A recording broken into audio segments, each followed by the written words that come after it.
This is Danny Flexon here for Seconds Out. Delighted to be joined once again by Anthony Sims Jr. I think this is the first time we've spoken on Zoom. I've seen you in the UK before, and we've done an interview there.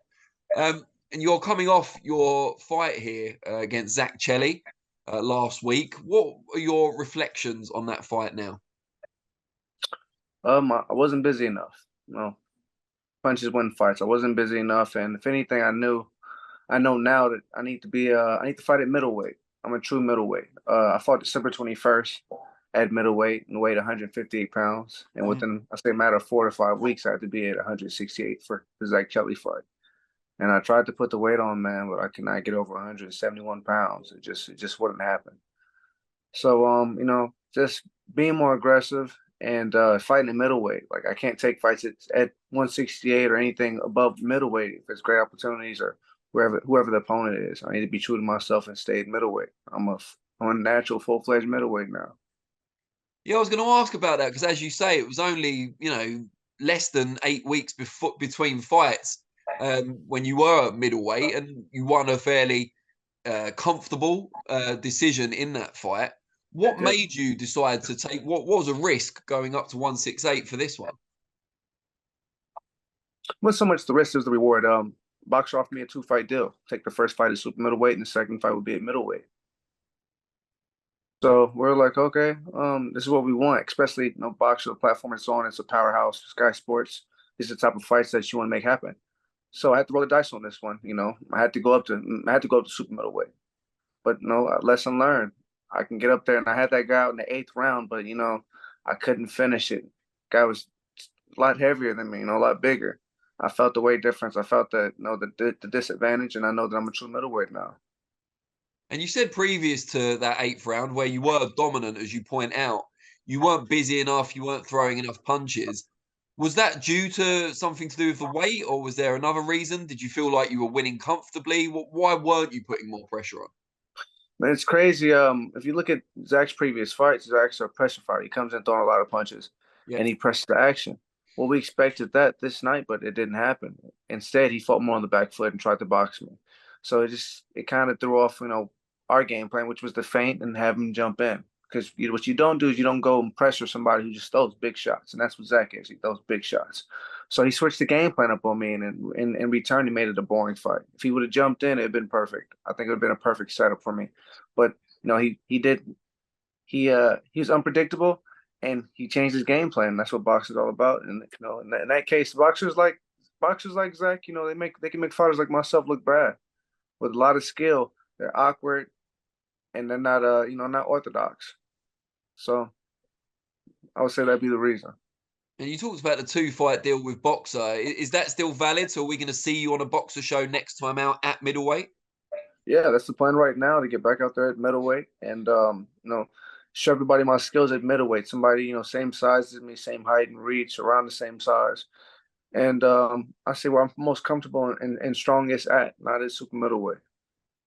Is there a chance that this could be something of a blessing in disguise, in that a lot of fighters that previously may have been wary of meeting you at middleweight will look at that fight and think they've got a chance now, and you'll get the opportunity to showcase your skills?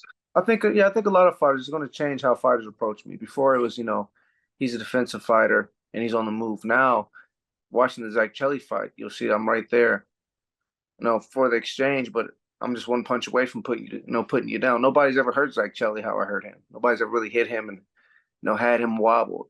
So I think now, if anything, the opponents won't go so much to pressure me, but more to try to box me, because that's the approach Zak Chelli took. Have you had any thoughts about potential opponents for that middleweight fight? We wanted Liam Smith, but we see that there's a rematch clause with the Chris Eubanks, let alone that's a fight that will happen right now. But I mean, anybody at middleweight in the UK, fighters, you can say who we want to fight, but it's up to the managers and the promoters to put it all together. So I just want to go back to, I say, redeem myself in England and fight middleweight and show the world what I'm capable of. Show the world the magician. Aside from the result obviously not going your way, were you able to enjoy any of your time in England? I know it's not your first time here, but were you able to absorb the event and everything else? Of course. I mean, every time I'm able to enjoy myself in England, even with this defeat, it was ugly, it's bittersweet, but this is part of boxing. I'd rather it happen now than later. Now I know, well, can't study film too much. Fighters always switch it up. You always have to have a plan B, and you got to let your hands go. If I did what I did in the eighth in the first round, then the fight would have ended. And you But mentioned, oh, sorry, you no, go mentioned ahead. the you mentioned a potential fight with Liam Smith a moment ago, but you talked about the rematch clause, which Chris Eubank Jr. says he's exercised. What do you make of that decision by Eubank Jr. having seen the first fight? I mean, I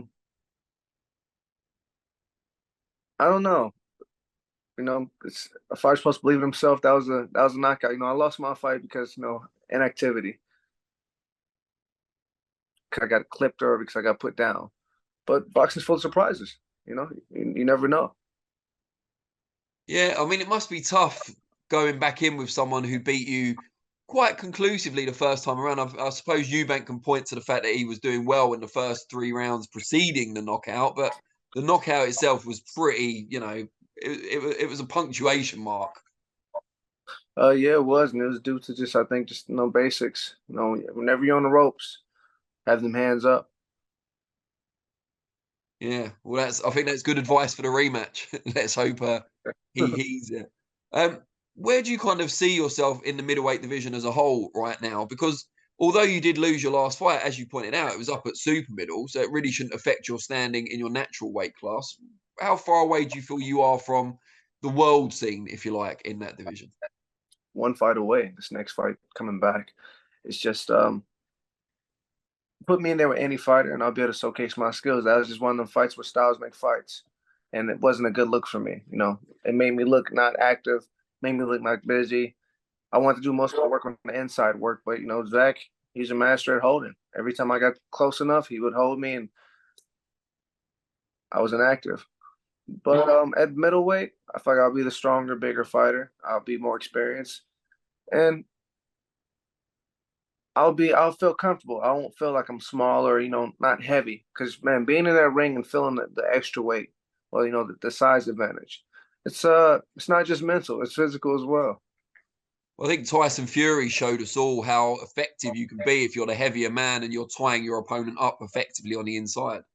Yes, very effective. Especially if they let you hold in England, there's no warning. You can hold. As long as you look like you're busy or throwing punches, you can hold. I So think it all depends on who the referee is and who the home fighter is as well. But I don't want to get either of us into trouble. maybe so, but just on my next fight, I want to show the world how explosive a magician can be. There's a reason why I have 20 knockouts. It's not because I just stand there. No, I can punch, but I just gotta be a little more active. So it just makes me hungry to go back to the drawing board and create something, create a whole nother beast for the UK. And on the subject of going back to the drawing board, how soon after the Chelli fight were you back in the gym? I mean, I'm back in the gym. Well, I'm not back in the gym yet, but it's right now. You have to process what happened. You can't just hop back in the gym because otherwise you learn nothing. You have to process what happened. You have to dissect it. You have to make mental notes, and you have to make those changes. But you have to make them here first before you can go to the gym and make it. So right now, it's been 3 or 4 days since the fight. I'm still just relaxing, unwinding my mind, and just replaying the fight and saying, okay, this is what I did well. This is what I need to do. This is the changes I need to make. And then from there, I can go back to the gym and put it all to work.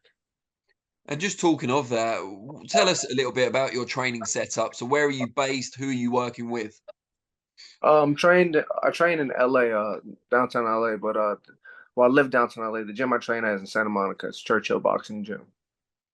And who are you working with? Like, who's your head trainer? Or Oh, do you do S&C with? And so on? Pedro Nemes, he's Argentinian Olympic coach. Oh, awesome. And that Yeah. must fit quite well with your kind of technical skills, someone who is kind of technically minded, presumably. Um, yeah, I just didn't get a chance to really showcase, what skills I had in that ring. Because me and this coach, we working on some things, to do, especially when we got in close range. That's where I want to do most of my work. If you see my last fight at middleweight, most of the work I did was mid range inside work. But this fight, I didn't get a chance really to showcase that. How much of a motivating factor could it be if people out there, because we talked about how fighters' perception of you will change, but the pundits and the people in the industry, if they start writing you off, will you find that quite motivating, the desire to prove people wrong? Everybody loves the underdog. Hmm. Usually, when you continue to win and win and win, eventually people They know deep down they want to see you lose. They want to see you fall. But when you have something to prove, when you have a story, you have something that you're fighting against, people love to see that person obtain that. So if anything, it make people pay closer attention to my career. Well, where's he about to go? What's he about to do? Is he gonna show up next time? Is he gonna do what he has to do? Is he gonna make those changes? So if anything, I think has everybody's eye on me as far as what he make the changes to be this fighter everybody knows him to be. And when a setback like this does occur, you're obviously very mentally strong yourself, but who else in your life do you kind of rely on to kind of G you up a little bit and reassure you and help you get back on the horse, so to speak? I mean, that's what your team is there for. Your manager, your other half, your head coach, your teammates, the ones that you suffer and struggle with. If you in this game you can't have thin skin. What everybody says isn't true. But then there's some things you need to pay attention to. If more than one person saying it, either it's a conspiracy or it's the truth. So no, I'm in great spirits. I didn't go out there and just get whooped. I went out there and I lost due to me not doing something, not because of what my opponent did. I didn't just throw enough punches. I had him out in the eighth, couldn't finish it.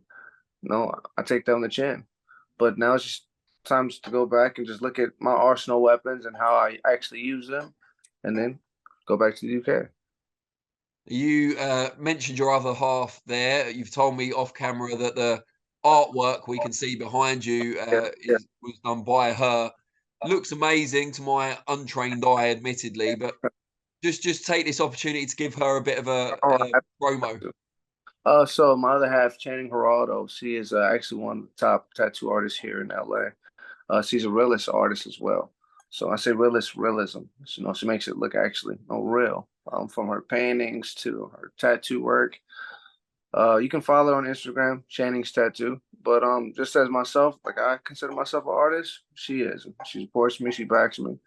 And in times like this, you need to be able to talk to someone who actually understands the level of what you do. The tattooing is permanent. Once you do it, you can't undo it. Same way with boxing. Once you have a performance, it's permanent. You can't undo it. Only thing you can do is learn from your mistakes. And next time you go to practice the art, be picture perfect. So who else better to talk to than mother half, Channing Gerardo?